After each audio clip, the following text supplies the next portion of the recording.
टुनटुनी और पिंकू चिड़िया पति पत्नी थे। टुनटुनी चिड़िया गर्भवती थी। दोनों बहुत ही ज्यादा गरीब थे। पिंकू मजदूरी करता था। एक दिन टुनटुनी पिंकू से कहती है, सुनो जी, मेरा बहुत मन है हलवा खाने का। अगर आप थोड़ा सा भी हलवा ला दो तो मैं अपने मन को बहला लूंगी। अगर कोई व्यवस्था नहीं हो सकती तो भी कोई बात नहीं, मैं जरा सा गुड़ का टुकड़ा खाकर ना अपना काम चला लूंगी। तुम ऐसा क्यों कहती हो?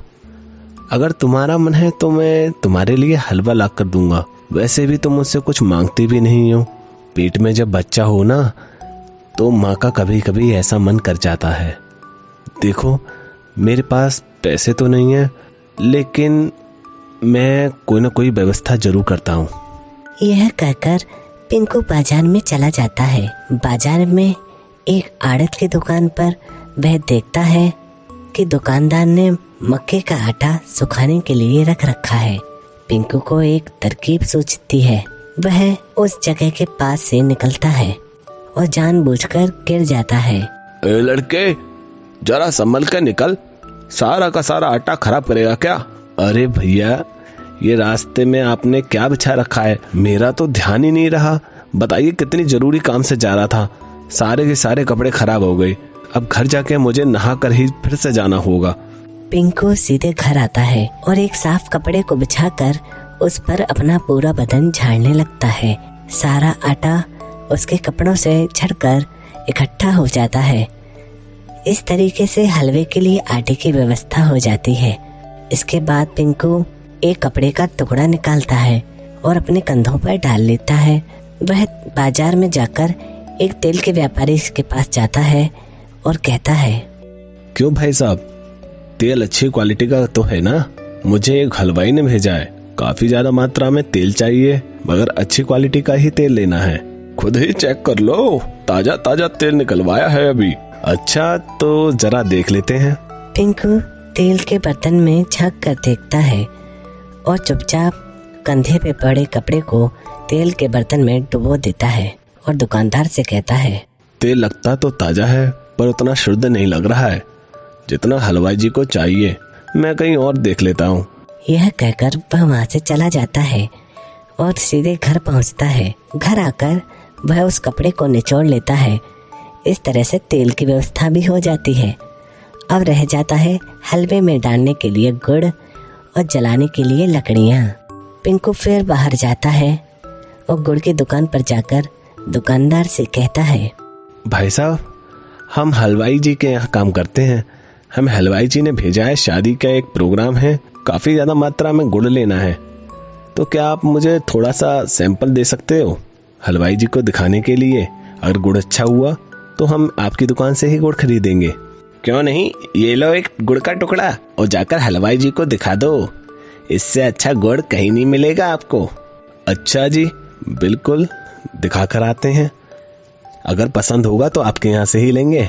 यह कहकर पिंकू वहाँ से चला जाता है और ऐसा ही गुड़ की और दुकानों पर जाकर करता है। थोड़ा थोड़ा करके उसके पास काफी ज्यादा गुड़ इकट्ठा हो जाता है। वह जरूरत का गुड़ तो रख लेता है और बाकी का गुड़ बाजार में जाकर बेच देता है, जिससे वो जलाने के लिए लकड़ियाँ भी इकट्ठा कर लेता है। तो इस तरह से हलवे के लिए आवश्यक सामग्री इकट्ठी हो जाती है और वो हलवा बना लेते हैं। सुनो, हलवा साथ खाते हैं, पर एक काम करो, शाम तो हो गई है, तुम ऐसा करो, घर की लाइट भी बंद कर दो। हमारे पड़ोसी हमारी हालत जानते हैं ना, तो अगर हमें हलवा खाते हुए देखेंगे तो काम का शक करेंगे। ठीक है, लाइट बंद करके आती हूँ, दोनों अंधेरे में ही खाना खा लेंगे।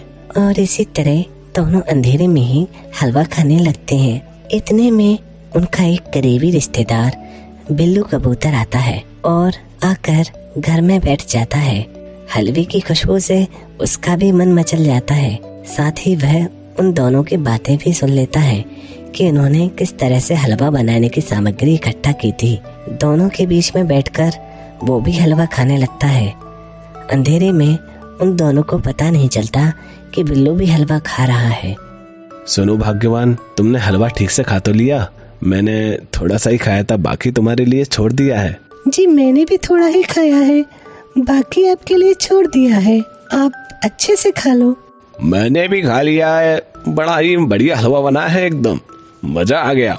ये आवाज सुनकर दोनों हैरान हो जाते हैं। टुनटुनी जल्दी से जाकर लाइट ऑन करती है। दोनों बिल्लू को देखकर चौंक जाते हैं।